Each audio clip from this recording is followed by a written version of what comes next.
ഈ മൈൻഡ്ഫുൾനെസ് എന്ന് പറയുന്ന ഒരു ഹാബിറ്റ് ഉണ്ട്. എനിക്ക് തോന്നുന്നത് ഒട്ടനവധി ആളുകൾക്ക് അറിയില്ലാത്തൊരു ഹാബിറ്റാണ്. പലപ്പോഴും മൈൻഡ്ഫുൾനെസ് എന്നത് തിയററ്റിക്കലായി ഡിഫൈൻ ചെയ്യും, living the present, living in this moment എന്നെല്ലാം പറയും. ഈ നിമിഷത്തിൽ ജീവിക്കുക എന്നുള്ളൊരു ആശയമാണ് മൈൻഡ്ഫുൾനെസ് എന്ന് പറയുന്നത്. പക്ഷെ യഥാർത്ഥത്തിൽ മൈൻഡ്ഫുൾനെസ് എന്ന് പറയുന്ന ഒരു പ്രാക്ടീസ് അല്ലെങ്കിൽ ഹാബിറ്റ് നമ്മുടെ ജീവിതത്തെ മൊത്തം നന്നാക്കാൻ സാധിക്കുന്ന കാര്യമാണ്. നമ്മുടെ മെൻ്റൽ വെൽബീയിങ്, ഇമോഷണൽ സ്ട്രെങ്ത്, നമ്മുടെ ആങ്സൈറ്റി, സ്ട്രെസ്സ്, ഇങ്ങനത്തെയുള്ള നെഗറ്റീവായിട്ടുള്ള ഫീലിങ്സ് അതെല്ലാം മാറ്റാനും കൺട്രോൾ ചെയ്യാൻ സാധിക്കുന്നതാണ് മൈൻഡ്ഫുൾനെസ്. അപ്പോൾ മൈൻഡ്ഫുൾനെസ് എന്താണെന്ന് എന്നോട് ചോദിച്ചു കഴിഞ്ഞാൽ, ഇപ്പോൾ ഞാൻ സംസാരിച്ചുകൊണ്ടിരിക്കുന്നു, എനിക്ക് സംസാരിക്കും വേറെ എന്തെങ്കിലും ചിന്തിച്ചുകൊണ്ട് സംസാരിക്കുന്നെങ്കിൽ അത് മൈൻഡ്ഫുൾനെസ് അല്ല. അപ്പോൾ ഞാൻ ചെയ്യുന്ന പ്രവൃത്തിയിൽ ഫുള്ളി ഇൻവോൾവ് ആയി ചെയ്യുന്നതാണ് മൈൻഡ്ഫുൾനെസ് എന്ന് പറയുന്നത്. ഞാൻ ഡ്രൈവ് ചെയ്യുമ്പോൾ എനിക്ക് വേണമെങ്കിൽ പലതും ചിന്തിച്ചുകൊണ്ട് സംസാരിച്ചുകൊണ്ട് ഡ്രൈവ് ചെയ്യാം.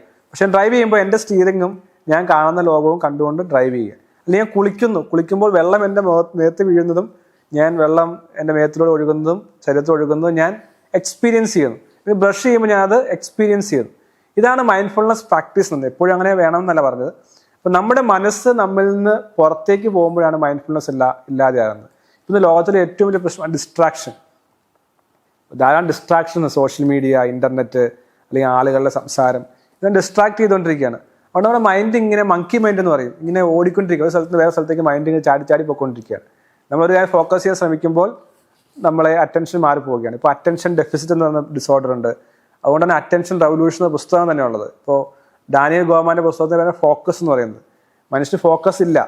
60% ആളുകൾക്ക് ഫോക്കസ് നഷ്ടപ്പെട്ടു എന്നാണ് പറയുന്നത്. അപ്പോൾ അതുകൊണ്ട് പ്രൊഡക്ടിവിറ്റി ഉണ്ടാക്കാൻ സാധിക്കുന്നില്ല, വിജയിക്കാൻ സാധിക്കുന്നില്ല.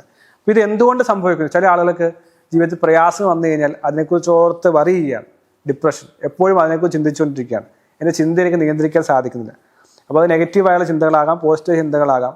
ചിലർ സെക്ഷൽ ഡിസയേഴ്സ് എപ്പോഴും അവർക്ക് അത് തന്നെയാണ്. ചിലർക്ക് റിലേഷൻഷിപ്പ് ബ്രേക്കായി അതിൻ്റെ ചിന്തകൾ മാത്രമാണ്. ചിലർക്ക് പരാജയത്തെക്കുറിച്ചൊരു പേടി മാത്രമാണ്. അപ്പോൾ അവർക്ക് തന്നെ അറിയുന്നില്ല എൻ്റെ മനസ്സ് എവിടെയാണെന്നുള്ളത്. അതുകൊണ്ട് മനസ്സിനെ കൺട്രോൾ ചെയ്യാനും സാധിക്കുന്നില്ല. അപ്പോൾ ഈ സാഹചര്യത്തിൽ മൈൻഡ്ഫുൾനെസ് പ്രാക്ടീസ് ചെയ്യേണ്ടത് വളരെ ആവശ്യമാണ്.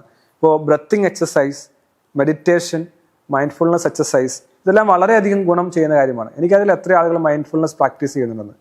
എസ്പെഷ്യലി മെഡിറ്റേഷനിലൂടെ നമുക്ക് നമ്മുടെ മനസ്സിനെ കാം ചെയ്യാൻ സാധിക്കും. ഇപ്പോൾ സൈലൻസ് പ്രാക്ടീസ് ചെയ്യുക, അല്ലെങ്കിൽ ബ്രത്തിങ് എക്സസൈസ് ചെയ്യുക. അപ്പോൾ നമ്മുടെ ബ്രത്തിങ് തന്നെ പ്രസൻറ്റാണ്. ഇപ്പോൾ നാം പ്രസൻറ്റിൽ നാം ബ്രത്ത് ചെയ്തുകൊണ്ടിരിക്കുമ്പോൾ തന്നെ നമ്മുടെ ശ്വാസം അകത്തേക്ക് വരുന്നത് പുറത്തേക്ക് പോകുന്നത് നാം ഒബ്സർവ് ചെയ്യുക, നമ്മുടെ ബോഡിയെ നാം ഫീൽ ചെയ്യുക. മെഡിറ്റേഷൻ എന്നുള്ള പ്രാക്ടീസ് അത് തന്നെയാണ് ചെയ്യുന്നത്.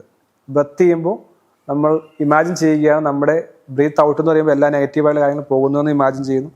ബ്രീത്ത് ഇൻ ചെയ്യുമ്പോൾ പോസിറ്റീവ് എല്ലാം മനസ്സിലേക്കും ജീവിതത്തിലേക്കും വരുന്നെന്ന് ഇമാജിൻ ചെയ്യുന്നു. ഇതൊരു വിഷ്വലൈസേഷൻ, മെഡിറ്റേഷൻ, മൈൻഡ്ഫുൾനെസ് പ്രാക്ടീസിലൂടെ ജീവിതത്തിൽ വലിയ മാറ്റം ഉണ്ടാക്കാൻ സാധിക്കും. ഈ കാലഘട്ടം നമ്മൾ പറഞ്ഞ ഇമോഷൻ ഇൻ്റലിജൻസും മറ്റു കാര്യങ്ങളും എല്ലാം ഇതിലൂടെ കടന്നു പോകുന്ന കാര്യമാണ്.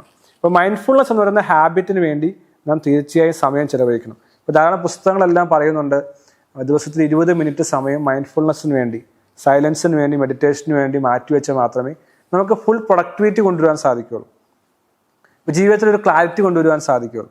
അപ്പോൾ അതിനുവേണ്ടി തീർച്ചയായും നമുക്ക് ശ്രമിക്കണം. മൈൻഡ്ഫുൾനെസ് എന്ന് പറയുന്ന പവർഫുള്ളായുള്ള ഹാബിറ്റിനെ എംബ്രേസ് ചെയ്യുന്നതിലൂടെ നമുക്ക് മാറ്റം കൊണ്ടുവരാൻ സാധിക്കും. ഇപ്പോൾ എൻ്റെ അടുത്ത് ധാരാളം ക്ലയൻറ്റുകൾ വരുന്നുണ്ട്.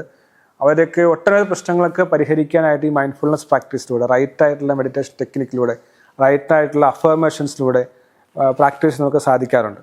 അപ്പോൾ നമ്മുടെ ജീവിതത്തിൻ്റെ ഒരു ഒട്ടുമിക്ക പ്രശ്നങ്ങൾക്കും മൈൻഡ്ഫുൾനെസ് ഒരു സൊല്യൂഷനാണ് മനസ്സിലാക്കുന്നതിലൂടെ തന്നെ ശക്തമായ ഹാബിറ്റ് ബിൽഡ് ചെയ്യാൻ സാധിക്കും.